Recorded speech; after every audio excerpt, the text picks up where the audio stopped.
Здравствуйте, мои хорошие тире-тире вам всем из Эстонии и Сталина. Сегодня у нас необычное видео, необычный формат. Сегодня меня пригласили на интервью журналист Максим Осетров. И вот мы встретились с ним в дождливый день в Kaubamaja Viru-Keskusi в Рахварамот. И сейчас мы с ним побеседуем. Так, вроде работает.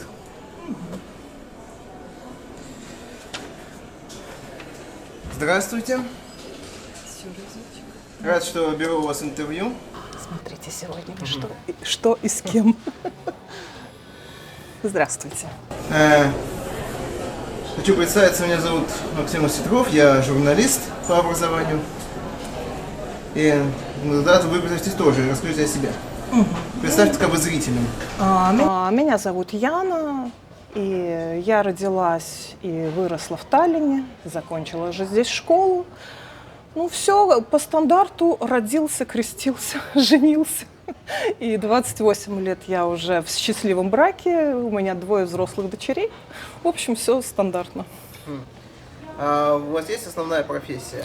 Да, я закончила медицинское училище в свое время, но по специальности уже много лет не работаю. Вообще работала в Таллинской центральной больнице в кардиологии. Работа мне, кстати, очень нравилась. Сейчас вы занимаетесь видеоблогингом? Да, сейчас я занимаюсь. Сейчас я и режиссер, и оператор, и мама, и жена, и все на свете. Да, многоликий. Многоликий, конечно. Это непростой труд. Тысячеликий герой. Да. Когда вот вы начали заниматься видеоблогингом, вот как давно? 6 лет моему каналу уже. 6 лет. Интересно очень, как я начала этим заниматься. Как-то летом у нас дача на Чудском озере. Мама у меня очень любит интернет. Да, очень любит, очень хорошо разбирается в этом. Говорит, смотри, вот как-то сейчас стали вот там вот такие видео, такие, вот люди показывают свою жизнь, это как-то стало вот входить в моду. И я посмотрела одного, второго и поняла, что это так легко. Взял камеру, пошел, показываешь свою жизнь, ерунда. И я решила тоже попробовать, почему бы нет. Взяла я эту камеру и пошла снимать. Первый мой видеоролик был о луже. О дожде. Какой луже? О дожде. Гроза и дождь на Чудском озере. Гроза на Чудском продолжается, еще сильнее стало. Ой, лужи какие. Можно, наверное, побродить. 15 градусов вообще. Холодные. Ой. С шишками и холодно. Ой, нет. Да, я гордая снимала эту лужу, выложила ее в YouTube и села ждать. Лайки, дизлайки, комментарии и море подписчиков. Сразу? Сразу. И почему-то ничего этого не было. Потом я сняла, как мы красим окна с дочерью, потом озеро. Это настоящая краска, это не гуашь какая-нибудь. Курсы юного строителя. Вот и до нас добралась рыбка. Теперь у нас в Катузе тоже все завалено. Озеро. И все я это выкладывала. У меня столько роликов уже. Думаю, что же это как-то ни лайков, ни подписчиков, да, нет. Ничего не появляется. А потом оказалось, что надо что-то еще монтировать. Это что? Это кто? Это где? Это вообще я была абсолютный ноль. Что снял, то залил. Это была полная глупость. Так начался путь. Согласен. Вам нравится снимать ролики? И если нравится, то о чем вам нравится снимать? Очень нравится. Мне кажется, вот мне в жизни вот этого не доставало, какой-то индивидуальности, вот как-то выразиться. Я вообще такая с детства очень лидерная. Мне хочется где-то всех построить по-хорошему, чего-то кому-то помочь, где-то кого-то возглавить, как-то, ну вот так вот, да? И когда я пришла в блог, я поняла, что здесь можно высказаться. А потом оказалось, что я высказываю не только свое мнение, а мнение людей, мнение зрителей. Это было очень интересно, потому что у меня это мнение совпадало со мнением зрителей. И сейчас, когда я очень много людей встречаю, своих зрителей, подписчиков, они очень часто подходят, очень часто узнают. Они вас узнают, кстати? Да, узнают. Раньше это было эпизодично, это было так, меня узнали. А сейчас это абсолютно на каждом моем выходе из дома. Это магазин, это лифт, это театр, это бассейн. Далеко вы живете? Власнове. в основном... Около Певческого поля, не очень далеко. Ага. Вот, да, постоянно, да. Как И на рынке вас узнают тоже? И на рынке, да. Когда-то в свое время на рынке, когда я только начинала снимать, меня взяли за шкирку, что снимать нельзя, когда я еще не знала, что это можно, что нельзя. Я пришла, это где-то на центральном рынке, меня взяли элементарно за шкирку и выгнали восвоясь. Это одно из неприятных тоже было, конечно. Вот, а так, о чем мне нравится снимать? За эти 6 лет я очень много по-разному пробовала такой формат, другой формат, и поняла, что самый хороший, самый подходящий – это о собственной жизни, это о том, что ты можешь людям дать полезного, даже вот так я бы сказала. И когда зрители со мной встречаются, они всегда говорят: я вот когда стала вас смотреть, я узнала о том месте, о том. Я стала вас смотреть, я узнала о фестивале, о магазине, о скидках, каких-то там распродажах, я не знаю, рецептах, уходом за лицом. Ну, не знаю, у нас обычный влог, обычная жизнь обычной семьи, совершенно ничего такого. Повседневность, которая интересна каждому. Ну, так сказать, может быть, подглядывание в замочную скважину. Людям интересно, кто как живет. Люди сравнивают себя, просят совета, и вот как-то получается, что этот блог полезный, просто полезный. О чем нравится снимать? Обо всем. Путешествия, кулинария. Я очень люблю показывать страну и мероприятия в нашей стране. Различные праздники, фестивали, ярмарки, выставки, театры. Все, чтобы можно было познакомить свою страну, ну вот, с чем-то таким хорошим, с культурной программой, ну, со всем, что у нас есть, да, от цен до кулинарного блога, грубо говоря. И очень интересно, люди, когда встречаются, зрители, они говорят, что я, когда стала смотреть ваш блог, я стала на свою же страну смотреть другими глазами. Я полюбила свою Эстонию, в которой прожила вот много лет. Как раз только вчера мне вот эти слова сказала наша зрительница в театре, что я другими глазами смотрю на собственную уже страну. Иностранцев довольно много подходит, допустим, в каких-то музеях, там Кикен де Кёк вообще подошел, я же не помню, откуда он, такой темненький был молодой человек, Колумб, я не помню, откуда он, Куба или что-то, он сказал, что, говорит, что вы очень помогаете, за счет вашего блога я очень много знаю о вашей стране, о вашем городе, помогает вот этот блог. У меня вопрос, кстати, Да. будет, вот как часто вообще пишут комментарии зрители из других стран под вашими роликами, и вот вы на них отвечаете или нет? То есть... Очень часто пишут, все время пишут, каждую минуту. Пока я вас ждала, я только стояла, отвечала на комментарии. Они пишут всегда, да, часто пишут. Отвечаю я сразу, я стараюсь постоянно, я все время, я 24/7 в этом блоге, я все время отвечаю, я пишу, потому что они пишут не только комментарии, они пишут в личку, они пишут во все соцсети. У меня же сообщество очень много, канала везде, во всех соцсетях. Они пишут везде, кто-то совета, кто-то перевода, кто-то помощи переехать, кто-то помочь, там миллион всего. Да, и вот интересно, что им это помогает, этот блог помогает. Они очень много узнают, что вот где я хожу, показываю какие-то там детали, музеи, я не знаю, надо все подряд. Как часто вам пишут негативные комментарии? Тоже пишут часто, любят, и я всегда с юмором, с иронией анализирую, конечно, эти комментарии, но понимаю, что человек, который пишет этот негатив, он несчастлив. Потому что ни один счастливый человек, удовлетворенный своей жизнью, не будет писать гадости другому человеку, скрываясь за аватаркой с цветочком, кошечкой и так далее. Мне просто искренне жаль этих людей. Кстати, я никогда не удаляю негативные комментарии со своего канала. Не вижу в этом смысла. Знаете, когда ведешь блог, вот все говорят, вот ты на виду, раз ты выставила себя, значит, ты должна слушать весь этот негатив, не только тебя гладить по шерстке и так далее. Дело в том, что когда вы пишете негативные комментарии, вы не меня закидываете кое-чем, а показываете себя. Об этом я вот часто говорю на стримах. Поэтому я никогда не удаляю комментарии эти негативные. Читайте. Это вы там, то, что вы пишете, это вы. До меня это все равно не долетает, а вот ваши руки, понимаете сами в чем. А как вы считаете, какие ролики наиболее интересны зрителям? Вы знаете, раньше, когда у меня на стримах спрашивали про плюсы и минусы Эстонии, какие вот ролики, вот это вот очень хорошие два таких вопроса. Когда раньше это было больше театры, это было больше там какие-то рецепты, путешествия, то я вам скажу сейчас, это в основном где купить подешевле. Когда выпускаются театры, органные концерты или просмотры падают. Как купить колбасу за 3 евро 5 килограмм, распродажа, даже БУ, просрочки, но по дешевке где-то на складах. Эти ролики набирают огромное количество просмотров. Делайте выводы. А считаете ли вы себя уникальной? Ну, как можно себя считать уникальной? Это какой-то вопрос странный. Не уникальный, а, наверное, индивидуальный, как каждый человек. Мы все индивидуальны в чем-то. Как говорят меня зрители, вот почему мы вот так вот вас смотрим, что ты никогда не будешь сам себе, ты так не скажешь, не расскажешь, как обратная связь со своим зрителем. Они говорят, что это искренность, в этом канале искренность, доброта. И поэтому они смотрят, и вот эта обратная связь, она помогает мне очень хорошо. Я понимаю, что людям нужно.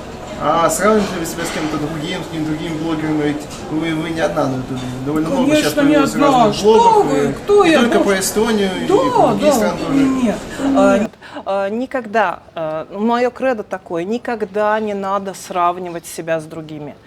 Каждый человек индивидуален. И очень многие блогеры, особенно начинающие или мало набирающие просмотры, они начинают кого-то копировать, более крупного блогера, известного, я не знаю. Это будет игра. А зритель, вы не представляете, насколько зритель чувствует и понимает любую фальшь. И вы не проиграете долго. Все равно вы станете самой собой через несколько очень быстрое время. И будет видно, это не искренность, это игра, и зритель уйдет. Надо оставаться самим собой. Это хорошая мысль.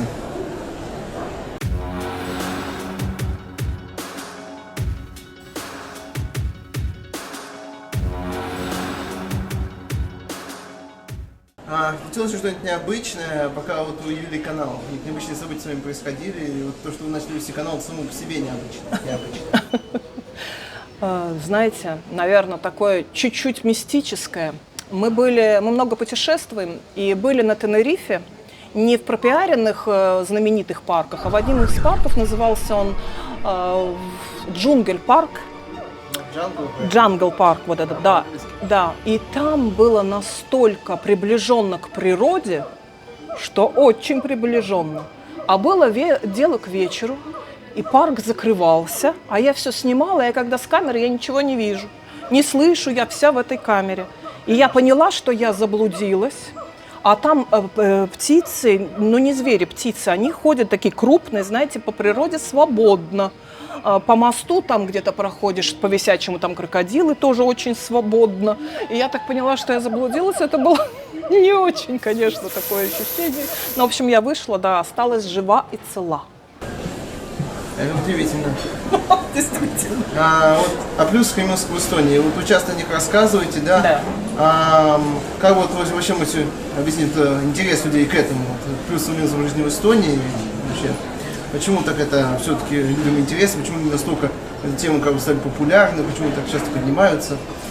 Я слышу о том, что жизнь в Эстонии стала довольно сложной. И что очень многие уезжают. Но я могу сказать по своему блогу, мне пишет очень много людей, которые хотят переехать сюда.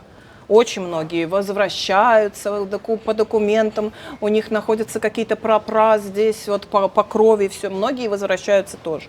Но в своих стримах я всегда не шутила, когда меня спрашивают о минусах в Эстонии, я всегда говорила, что это климат.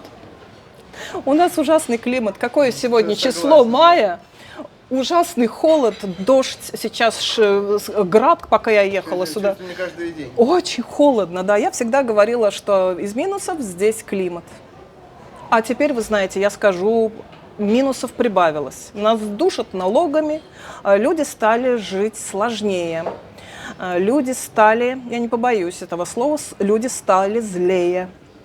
Видно, что им тяжело живется, поэтому больше агрессии, больше негатива, и позитив, конечно, все больше и больше уходит, к сожалению.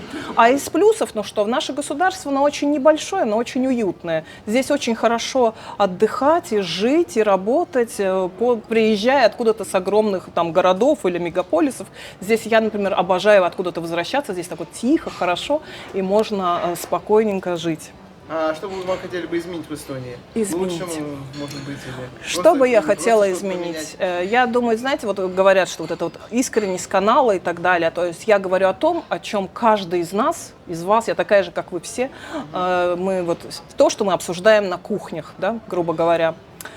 Хочется больше доброты, чтобы ушло вот это вот языковое трение бесконечное, стало больше злобы вот в этом отношении, побольше доброты, побольше терпения друг к другу, поменьше негатива, все-таки искать во всем позитив и побольше добра, потому что без добра, только со злостью сковыривать памятники, не оказывать врачам помощь, потому что ты говоришь на другом языке, так, конечно, ни мира, ни доброты в маленькой стране не получится.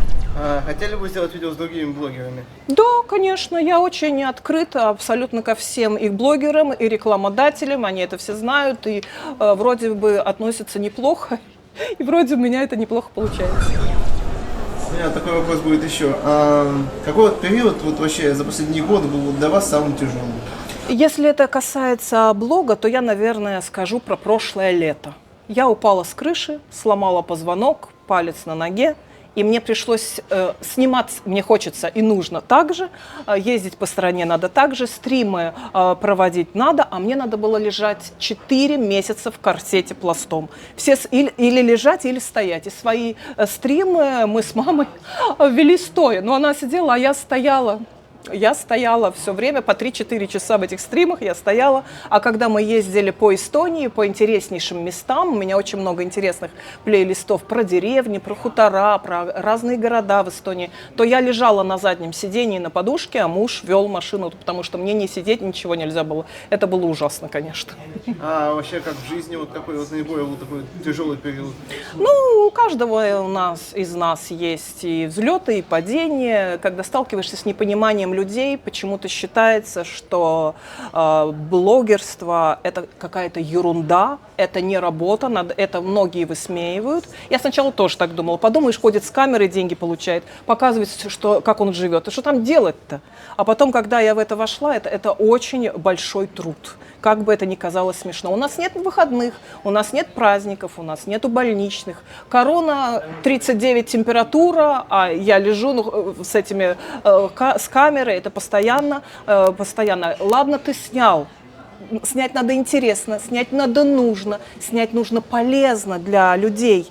И потом начинается, когда мы что-то все отсняли, все приходят домой, все отработали. А я говорю, а я теперь пошла работать, я только начинаю. И монтаж, он может длиться до ночи, потому что где-то какая-то мультимедиа вставлена, где-то какие-то переходы, где-то сказал что-то код, это же все кто-то делает, это делаю я. Такой вопрос, а как часто члены вашей семьи появляются в ваших роликах? Появляются, кто хочет и когда хочет, я это по желанию, никого не заставляю. А мама у меня всегда на стримах, на даче, мы всегда с ней ведем по 4-5 часов. Можем еще больше, только голос садится. Вот ваш муж и дети?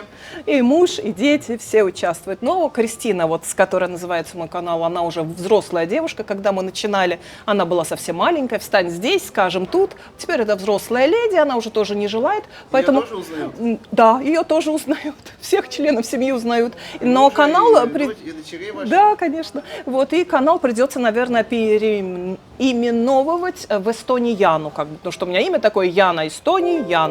Потому что Кристина уже не желает этого ничего, поэтому сделаем, наверное, переделаем более лаконично. В школе стали узнавать потом? Да, конечно. Даже те, кто с ней Конечно, общался, да, в школе, и в автобусе, и везде, и в любой кассе, и в магазине, везде, да. Да, это очень приятно, спасибо, что вы подходите, что узнаете, очень приятно. И все зрители, вы знаете, как будто они как родня какая, вот как родные, я не знаю, они все как на подбор. Изумительные люди все, вот сколько я встречала, все изумительные, ни один не пришел какой-то такой, прям очень приятные все люди. А насколько сильно на вас влияет чужое мнение? Вообще не влияет. Вот это я из тех людей, на которых чужое мнение вот не совершенно. Скорее у меня девиз такой: посмотри, как у всех, и сделай все наоборот. Нет, я должна пойти самолично, все посмотреть и сформировать собственное мнение. Потому что в театр на постановку не ходи, там фу, вот это, концерт не слушай, фу, вот это, не пеки, это здесь дрянь. Нет, пока ты не сделаешь все сам, и совершенно другое мнение у меня всегда. Нет, нисколько независимо. А вот какой из этих вот театров, когда вы последний раз ходили, вас разочаровала постановка? Разочаровал, даже не могу сказать. Куда ходили последний раз? Последние 3 дня мы находились в театре. Первый день это был Дубровский, изумительно играли. Кабирия в восторге. А вчера был вообще потрясающий, душевнейший концерт. «Мама жизнь подарила», Лариса Саванкова организовала благотворительный концерт. Это был концерт на одном дыхании, несколько часов, просто мурашки по коже и слезы из глаз. Там исполнялись мечты детей с особыми потребностями. И все средства от этого концерта пошли для детей, на нужды детей с особыми потребностями. Это было потрясающе. А насчет разочарования я даже не знаю. Может быть, немножко... нет, вспомнила.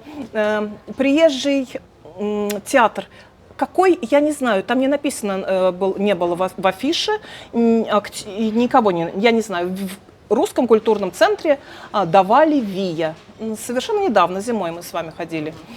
Каренина была изумительна, вроде тот же состав. А вот ВИЙ меня разочаровал полностью.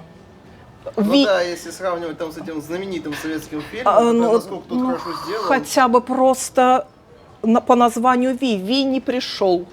Пришел Гоголь, взял панночку на руки, унес и сказал: ну что же ты, Оксаночка, здесь типа балуешься? Она хорошая. Это был вообще провал полностью. Хорошо, что ребенок читал, потому что водим, приучаем к театрам, и она сидела, конечно, рот открыв, и я тоже. Ну да, потому что если ты не читаешь произведение, нет. Как-то его все переделали, ты в итоге не поймешь, там ровно счетом ничего. Да, и очень многим людям понравилось. Я говорю, может быть, они не знают оригинала, как может понравиться, если ВИЯ даже не было. Даже хотя бы кино посмотреть. Да, хотя бы. Но кино это, безусловно, классика, да, потому но что кино это, даже безусловно... авторы вот этого кино, они смогли больше снять больше ничего такого. Но все-таки кино это вторично, а книга это первое. Потому что в книге, когда ты прочтешь, у тебя рождается вот этот образ, и вот по образу уже еще попадает фильм, если еще в это, то это вообще шикарно. Ну да, потому что есть же разные иллюстрации, где все по-другому. По-другому, да. Не то, что в твоей голове. Сначала надо прочесть, да, чтобы ты представил. Есть видение режиссера, есть видение сценариста, да. Есть видение художника, постановщика. Да, если это все совпадает еще с твоим восприятием, тогда кажется, что вещь удачна. Ну, каждому свое. Согласен. А вот с кем же из литературных персонажей вы себя сравниваете? Ну, сравнивать это громко сказано, кто я такая, чтобы сравнивать. Похоже тоже нет. Скажем, кого я обожаю. Похоже нет. Маргарита из Булгакова. Да? Это тоже моя любимая книга. Это моя любимая. Я тоже сравниваю себя с одним из этих героев. С кем? С котом Бегемотом. Правда? Что-то есть общее. Да, есть у меня вот это очень кошачье. Я любил с детства кошек, и у меня тоже были такие кошачьи черты. И мне когда я это узнал, он сильно мне зашел, мне очень понравился. Это мой любимый персонаж. Кота Бегемота я обожаю. Так что мы споемся. Я хочу спросить, кстати, а еще кто из литературы, то есть, может быть вам любимым, симпатичным, то есть... Каренина. Каренина тоже очень, А вот из зарубежные кто-нибудь? Ой, даже не знаю, там, наверное, сказки больше. Что-то сказочное. А кого вы из сказочной литературы можете там? Снежную королеву, наверное. Иногда я бываю, когда я очень сильно устану, я превращаюсь в Снежную королеву. А от каких-то серьезных произведений, там, таких делают серьезные темы, там... Серьезные темы. Вся наша... Романы эпопеи, там, например. Вся наша жизнь настолько серьезная поэма и серьезный роман, что больше всего, конечно, трудностей здесь, в реальности. А на книгах мы скорее отдыхаем. Да. Но реальность, она, увы, сложнее и не все так хорошо, как в романах. А хотелось бы побольше добра. Ну, безусловно, всем хочется побольше добра. Ну, скажем так, что у меня до какого-то времени тоже было так, что у меня долгое время, что как кот Бегемот, но постепенно, когда я стал развивать свой читательский кругозор, правильно сказать, то я тоже стал тоже находить другие параллели персонажей для себя. То есть у меня тоже есть там не только он.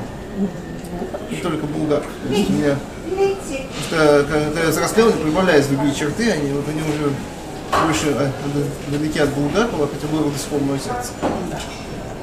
А вот какой совет вы хотите дать начинающим блогерам, которые начинают там свой блог вести, там создавать что-то свое? Не разочароваться очень быстро.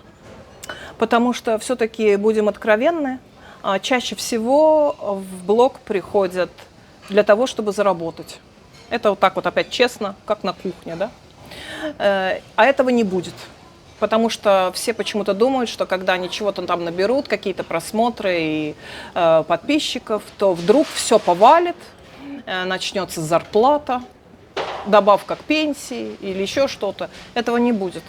Это огромный, большой, каждодневный труд с разочарованиями на долгую перспективу. Это надо любить. Просто любить и просто делать. Как говорят, что если ты любишь свою работу, то тебе ни одного дня в жизни не нужно работать. То есть ты постоянно занимаешься любимым делом. Ну да, это работа, приносящая удовольствие. Да, это работа, приносящая удовольствие. Если вы так, ну что, выпустил, он что, до сих пор еще все не накапало, мне там 300 евро. Ой, вот это так не надо. Надо просто любить, просто творить, просто делать. Если вы согласны, это делать даже за бесплатно. А потом уже на это может что-то, какой-то бонус и начнет капать. Согласен. А вот кого из блогеров вы смотрите? Я очень часто распространенный вопрос, кого из блогеров вы смотрите. Я не могу никого смотреть из блогеров, потому что я все время или снимаю, или монтирую. А когда я монтирую, я параллельно могу смотреть или музыку, или что-то про животных, про море, чтобы меня не отвлекало это от собственного монтажа. Или какой-то очень сериал такой, в который заканчивается через 50 серий, а я не помню ни названия, ни кто играл, ни что. Но просто фон. Мне некогда смотреть, к сожалению. Согласен. А вот какие у вас планы на будущее? Планы на будущее. Знаете пословицу «Хочешь рассмешить Бога, расскажи ему планы». Этого, наверное, лучше не делать. Но вообще, в принципе, планов много, конечно. Понемножку хочется их претворять в жизнь. Ну, а так я буду продолжать радовать и быть полезной своим зрителям, показывать что-то выгодное, что-то нужное. Да, вот так. А про что бы вы хотели еще снять? Самое, наверное, что-то жизненное. Мне нравится тот стиль, в котором я снимаю сейчас. Это я такой же обычный человек, и вот какие-то полезные вещи, где-то подешевле, где-то распродажи, где-то ярмарки, выставки. Ну, все, чтобы было максимально полезно людям. Максимально, да? Да, я могу абсолютно обо всем и ни о чем. Как вы думаете, вас еще пригласят на интервью? Я надеюсь, что я сегодня не опозорилась, и, может быть, меня еще пригласят. Вообще, это, в принципе, не первый раз. Ну, такой формат первый. А вообще, мои ролики уже давно просят печататься в разных странах. Вот, до некоторых времен это было, как сказать, еще тогда. В России тоже где-то печатать брали до всего. Вот. А так, да, просят ролики, просят и статьи, и какие-то кулинарные рецепты. И так что это, в общем-то, не первый опыт. Ну так, наверное, тет-а-тет совсем первый, а в общем нет уже. Тогда спасибо за интервью. На здоровье. Очень рада. Да, обязательно. Спасибо вам, было очень приятно. И мне приятно.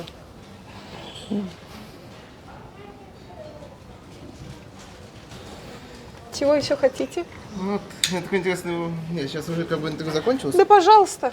Вот здесь у нас происходило это интервью. Уютное местечко мы нашли. Ну, вот так поговорили. Очень приятный собеседник. Вы знаете, ведь очень много в интервью зависит от собеседника. От журналиста, который задает вопросы, который дает эту атмосферу, настрой как-то, да. Очень было приятно общаться с этим молодым человеком. Очень интеллигентный, спокойный, воспитанный. Сразу так как-то успокаиваешься, очень было приятно с ним общаться. У меня не было на канале такого видео, в котором я как бы представлялась. Когда я начинала вести канал, я начинала вести его сразу по-деловому, снимать первую свою лужу. Вот. А такого знакомительного часто спрашивают, что вот кто вы, где вы, да, мы родились, крестились, женились, как бы про себя что-то. Вот такого видео у меня нет. И вот как раз, наверное, это будет неплохой формат и вот видео знакомства, да, через 6 лет. Лучше поздно, чем никогда. А сейчас я с вами прощаюсь. Подписывайтесь на канал, ставьте лайки. Всего вам светлого, доброго и хорошего. И до новых встреч.